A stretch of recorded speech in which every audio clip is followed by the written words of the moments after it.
कामयार और आयरा का निकाह हो रहा होता है। मौलवी साहब ने कहा पढ़ा रहे होते हैं, लेकिन तभी अचानक इरफान साहब की तबीयत बहुत ज़्यादा ख़राब हो जाती है। वो सीने पर हाथ रखकर वहीं ज़मीन पर गिर जाते हैं। ये मंजर देखकर वहाँ मौजूद सब के होश उड़ जाते हैं। आयरा रोते हुए भागकर अपने अब्बू के पास जाती है और चीखने लगती है। इश्तियाक बिना एक पल गंवाए एम्बुलेंस को कॉल करता है।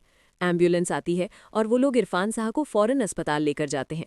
अस्पताल में डॉक्टर इरफान साहब को चेकअप के लिए ले जाते हैं। बाहर आयरा बहुत उदास बैठी होती है और उसकी आंखों से आंसू रुकने का नाम नहीं लेते। कामयार उसे संभालने के लिए उसके पास जाता है, लेकिन आयरा गुस्से में कामयार को खुद से दूर कर देती है। वो कहती है, ये सब कुछ तुम्हारी वजह से हुआ है। मेरे अब्बू ने मना किया था ये निकाह करने से, लेकिन तुम्हारी जिद की वजह से आज उनकी ये हालत है। आयरा की कड़वी बातें सुनकर कामयार का दिल टूट जाता है और वो चुपचाप वहां से चला जाता है। आयरा जैसे ही अस्पताल से बाहर निकलती है, तभी वहां पहले से मौजूद खावर के गुंडे आ जाते हैं। इससे पहले कि आयरा कुछ समझ पाती, वो लोग आयरा को ज़बरदस्ती अपनी गाड़ी में बिठाते हैं और उसे किडनैप करके ले जाते हैं।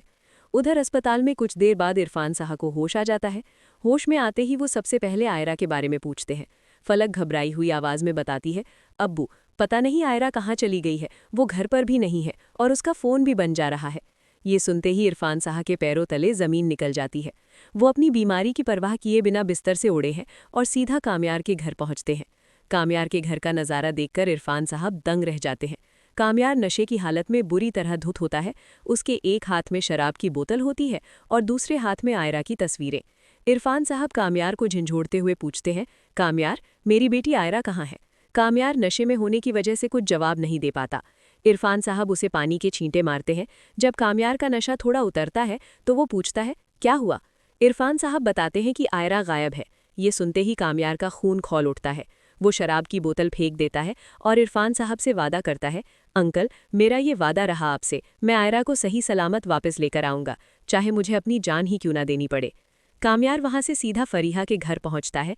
वो बाहर छुपकर देखता है कि फरीहा फ़ोन पर गावर से बात कर रही होती है। फरीहा हंसते हुए कहती है, तुमने बहुत अच्छा किया जो आयरा को उठा लिया। अब कामयार तड़पेगा, मैं भी वहीं आ रही हूँ। कामयार समझ जाता है कि आयरा कहाँ है। जैसे ही फरीहा अपनी गाड़ी में बैठकर निकलती है, कामयार चुपके से अपनी गाड़ी उसके पीछे लगा देता है और उसका पीछा करने लगा है। फरीहा को भनक भी नहीं लगी कि मौत उसका पीछा कर रही है। फरीहा सीधा उस जगह पहुंचती है जहां खावर ने आयरा को कैद कर रखा होता है। कामयार भी वहां पहुंच जाता है, लेकिन बाहर खड़े खावर के गुंडे उसे रोकने की कोशिश करते हैं। कामयार उन गुंडों का शेर की तरह टूट पड़ता है। वो उन गुंडों की अच्छी खासी पिटाई लगाता है और मार मारकर उनका बुरा हाल कर देता है। अंदर जाने से पहले वो चुपके से इरफान साहब को अपनी लोकेशन भेज देता है और बोलता है, आप पुलिस को लेकर फ़ौरन यहाँ आ जाइए।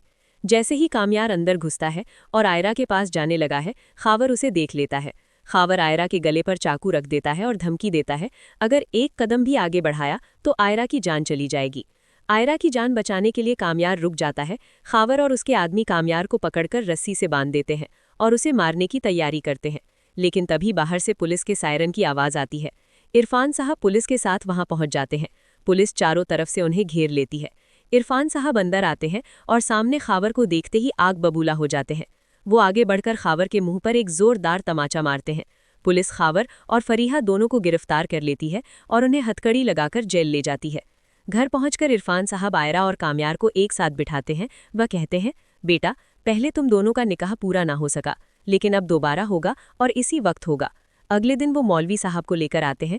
कामयार और आयरा का निकाह दोबारा शुरू होता है। मौलवी साहब पूछते हैं, क्या निकाह कबूल है?